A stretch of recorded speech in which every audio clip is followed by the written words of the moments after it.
I am going to talk about forest fairy core. Now, forest fairy core and fairy core are two different things. Fairy core is very much, think of your costume like fairy. You know, it's very frilly and flamboyant, might even have wings. That is your fairy core. Forest fairy is a little bit more subdued and laid back and relaxed. Forest fairy is basically a style that is inspired by the earth, you know, nature.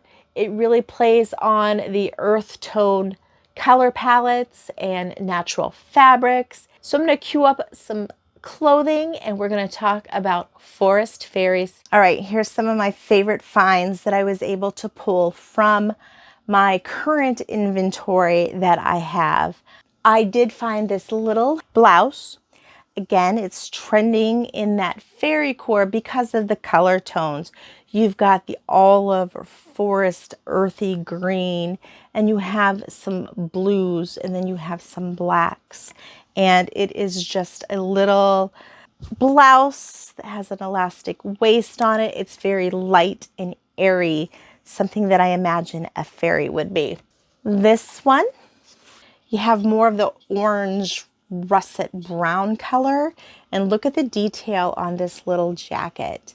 Just the little roughly detail in this is just gorgeous. So now we're going to take a look at a few dresses that I think still complement that forest fairy core look. This one is the Forest Hunter Green. It has big flowy flutter sleeves. It also has a flutter skirt down here, but otherwise it's pretty basic in nature. It is just a, you know, forest green and gray stripe, but I love the detail. This pretty little H&M, kind of a little prairie dress, is also pretty. It again has the ruffles at the bottom, has a little poof sleeve, has the scoop neck, and it has just kind of a subtle little floral print going on here with like that mustard yellow and hunter green. I don't think fairy core needs to be limited to the darker colors like the greens and, you know, the blacks and the browns. I think mustard yellow is quite all right. I hope you enjoyed learning a little bit about forest fairy core as much as I did.